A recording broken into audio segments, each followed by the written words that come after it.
Selamat sore Pak. Selamat sore Bapak. Bertemu kembali di podcast Bapelkes Kemenkes RI Semarang. Ya. Saya Asep Zainal Mustafa. Kebetulan saya sebagai kepala balai dan alhamdulillah hari ini saudara-saudara, teman-teman semua kehadiran Pak Kaswe. Ya. Aduh hampir lupa.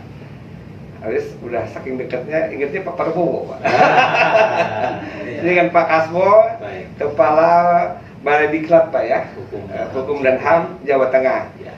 Dan kenapa saya ajak Bapak untuk podcast, ingin sharing Pak. Ya. Ternyata setelah sudah lama berapa, 2 tahun mungkin ya nggak ketemu Bapak ya. Siap. Tahu-tahu Pak Kabala ini membawa berita bagus sekali. Sudah WBK nasional. Kami Ya. sendiri sedang merancang itu Siap. WBK nasional. Siap. Saya waktu di Batam, bahkan Batam belum. Siap. Datang ke sini sudah WBK tingkat kementerian Pak. Siap. Dan saya ingin cerita dari Bapak kiat-kiat gimana untuk Ya. mencapai itu Pak semua. Baik. Baik, terima kasih.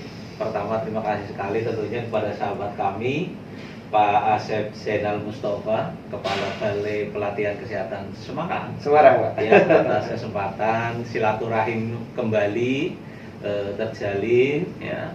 Jadi terkait dengan kami telah meraih predikat Satker WBK Iya. ya, tentunya ini adalah sesungguhnya kerja keras teman-teman semuanya, Iya.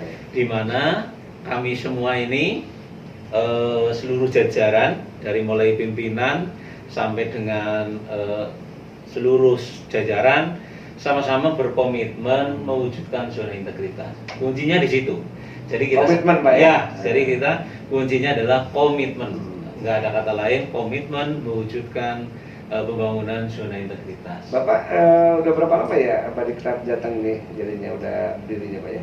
Jadi kami tahun 2018 tepatnya 30 Mei ya, 30 Mei. Jadi ya sekitar baru 3 tahun 3 tahun lebih setengah lah ya. 3,5 tahun. Memang kami di awal itu sudah semuanya itu bersama teman-teman ini merancang bagaimana Balai Diklat Hukum dan HAM Jawa Tengah ini ke depan. Siap. Di mana tahun 2018 kami berdiri, kemudian kami membuat di 2019 sebagai pondasi dasar. Saat itu kami menerapkan PMPRB Pak. Ya, bagaimana reformasi birokrasi di kami ini berjalan. Iya. Nah, setelah 2019 internalisasi pelaksanaan reformasi birokrasi, kemudian baru di 2020 kami yang waktu itu sekitar 13 pegawai Pak. 13 pegawai ya, Mantap. 13 pegawai Iya. itu sudah berikut kabalenya Pak. Ya, kemudian juga berikut 3 orang pejabat pengawasnya. Artinya berarti kan 13 dikurangi 4. Iya, siap. Pegawai itu tinggal berapa Pak? Kan gitu ya. Tetapi memang ini ya sama-sama ya, kita sama-sama komitmen itu tadi. Kemudian tidak lupa tentu tadi kita di awal di 2019 itu sudah menanamkan pondasi pembangunan reformasi birokrasi. Kemudian 2020 kami beranikan diri untuk meluncing sebagai Satker WBK. Ya, tentu di samping memang kita perubahan diri internal ke dalam, yang utama adalah bagaimana kita sebagai satuan kerja yang core bisnisnya penyelenggaraan pelatihan ya di bidang hukum dan HAM di wilayah ini mampu memberikan inovasi-inovasi, mampu menghadirkan hal-hal baru di dalam pembelajaran kepada seluruh jajaran. Mungkin poin-poin itu. Jadi ada satu komitmen, kedua menghadirkan hal-hal baru yang inovasi ya. ya inovasi. Mungkin itu Pak. Iya Pak. Wilayah kerja sendiri untuk Jawa Tengah, Balai Diklatnya berapa provinsi Pak? Kalau kami Balai Diklat Hukum dan HAM Jawa Tengah sesuai Permenkumham nomor 4 2018 itu ada di 11 provinsi, 10 kantor wilayah, kemudian 310 satuan kerja, baik lapas, rutan, pemasyarakatan, imigrasi, ya lumayan.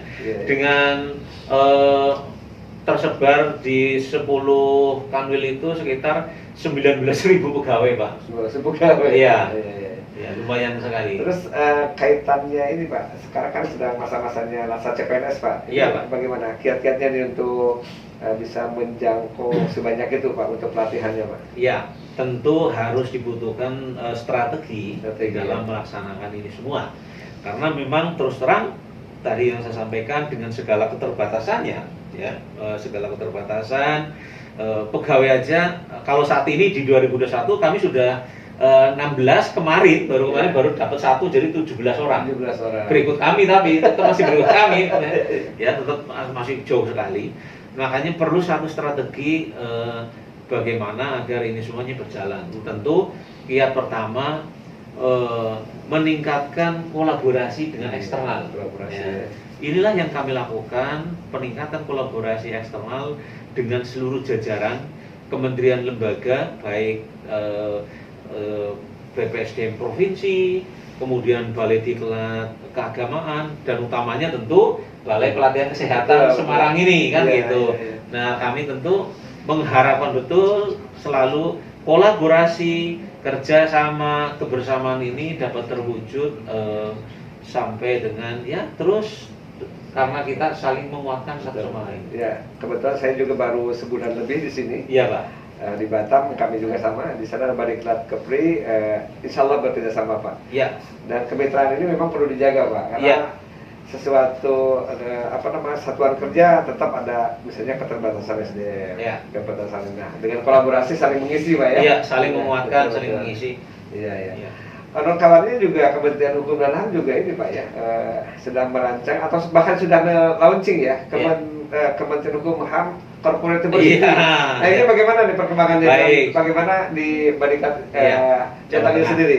Jadi terkait dengan Kemenkumham Corporate University, begitu di 2019 bulan November waktu itu di launching oleh Pak Menteri. Kami 2000 berapa? 2019. Oh, sudah 2019 ya? Ya. Padahal Kemenkes 2019 sudah mau launching tapi belum nih. Ya. Jadi begitu setelah ini mencontoh juga Bapak nih. Begitu di 2019 di launching di akhir tahun, kami di Februari 2020 langsung sebagai tindak lanjut dari Kemenkumham Korpu itu, kami kemudian ada satu aplikasi namanya Badiklat Learning Center. Oh, sudah ini. Ya, langsung kita action Pak, langsung action. Ya, di mana Badiklat Learning Center ini adalah satu model pembelajaran di dalam model pembelajaran Korpu, yaitu self development, pengembangan pembelajaran mandiri. Mandiri ya. Iya, jadi aplikasi ini kami bangun di situ betul-betul berisikan berbagai macam knowledge ya. Kan kami punya 11 unit eselon 1. Nah, dari 11 unit eselon 1 inilah kemudian masing-masing punya best practice ada di situ. Modul-modul pembelajaran ada di situ. Kepada setiap pegawai di Kumham ketika ingin belajar yang tidak harus klasikal, dia bisa registrasi di situ, Pak. Siap. Registrasi situ, kemudian login, maka ketika login dia timer pembelajarannya akan berjalan.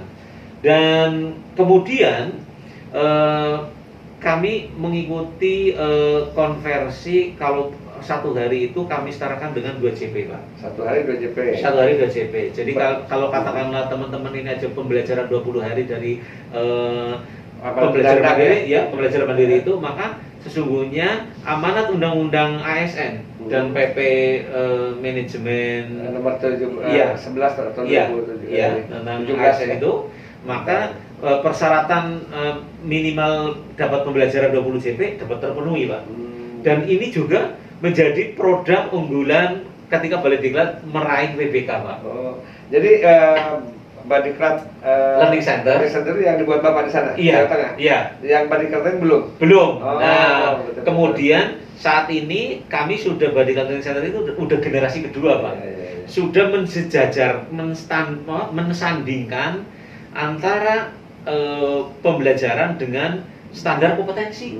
Jadi di situ ketika saya kepala balai standar kompetensi manajerial, kemudian teknis, ya kan, gitu, sosiokultural. Dari hasil ini, ketika katakanlah saya kan ada jaring laba-laba, ya kan, katakanlah jaring laba-laba saya harusnya di 3 tapi masih di 2 misal, berarti kan kurang Pak. Betul. Kurangnya di mana? Oh di teknis. Di push dengan Ya, pelatih. ketika saya tahu oh di teknis saya kurang, maka saya bisa belajar di situ. Tapi secara mandiri, ya, belajar mandiri melalui Badiklat Learning Center. Nah, inilah unggulan kami tahun ini yang generasi kedua sudah menghadirkan itu, kemudian direplika oleh teman-teman di Sulut dan Kepri. Gitu. Memang kalau namanya sistem nggak usah buat lagi ya. Memang tinggal ini aja di replika atau di ATM. Sehingga kita lihatlah kalau dalam pelatihan LASA di Kapim atau PKPPK itu banyak sistem ya. Jadi satu tahun begitu ada pelatihan dapat dihitung berapa ribu sistem. Nah yang begini-begini tidak perlu dibuat lagi ya. Jadi tinggal buat produk unggulan lain kita replika. Kemudian Pak terkait dengan tadi kemitraan. Bapak katanya nanti Selasa ada tamu ya Pak ya. Terima kasih atas undangannya nih Pak. Yang akan dibahas apa Pak? Kemitraan yang dimaksud Pak? Jadi ini terkait kerjasama yang sudah kita lakukan antara Balai Diklat Hukum dan HAM Jawa Tengah dengan Balai Pelatihan Kesehatan Semarang. Bahwa selama ini kan kami saling bekerja sama di dalam pemenuhan pelatihan. Jadi kami misal untuk tenaga widya suaranya atau juga kadang juga menggunakan tempatnya di sini gitu kan. Ya. Nah, ini bagian dari kita saling kerjasama, saling mengenalkan satu sama lain dalam rangka kita penguatan terhadap mungkin aparatur sipil negara. Itu Pak. Oh iya. Ya, kami dari Balai Pelatihan khususnya Semarang ini kami ucapkan terima kasih Pak atas kerjasamanya, dan nanti kita ke depan juga terus berkolaborasi karena kita juga kadang-kadang malu Pak, kita mengajarkan kepada anak-anak Laskar tentang world of government. World government itu sendiri kita juga dicoba diantara dengan kemitraan ini karena salah satu makna daripada world of government itu adalah kolaborasi, koordinasi, integrasi dan lain sebagainya sehingga tercapai suatu tujuan yang mungkin ada keterbatasan di masing-masing satuan kerja ataupun dan sebagainya. Kementerian Kesehatan pun nanti juga sedang merancang dan hari ini pun sedang membuat kamus kompetensi Pak untuk Kemenkes Corporate University. Nah mudah-mudahan nanti bersanding dengan Kementerian Hukum HAM yang Papua duluan ya. Nanti kita akan ini kan mudah-mudahan para pimpinan kita di Kemenkes khususnya dapat mempercepat nih Kemenkes Corporate University. Dan insya Allah di sini nanti namanya Kemenkes Corporate University Campus Babakes Semarang. Begitu. Tulisannya digede lagi Kemenkes Corporate University-nya. Nah itu benar-benar segera terjadi karena insya Allah di antaranya Pak Sekjen juga sudah mendorong bagaimana Kemenkes Corporate University juga tercapai. Dan alhamdulillah dengan bertemu dengan Bapak kami belajar juga sama-sama belajar dengan Bapak yaitu tentang WBBM ya Pak yang akan cepat diraih karena Bapak sudah WBK nasional, kami sedang melangkah ke WBK nasional. Terima kasih kepada Pak Kasbo juga teman-teman dari Badiklat Kementerian Hukum dan HAM Jawa Tengah atas kehadirannya. Mudah-mudahan silaturahmi ini bukan hanya sampai di sini dan kita ketemu lagi di lain waktu. Dan kami terima kasih kepada Mas Irfan yang memandu podcast ini. Terima kasih, mudah-mudahan kita lebih maju lagi ke depan. Terima kasih. Wassalamualaikum warahmatullahi wabarakatuh.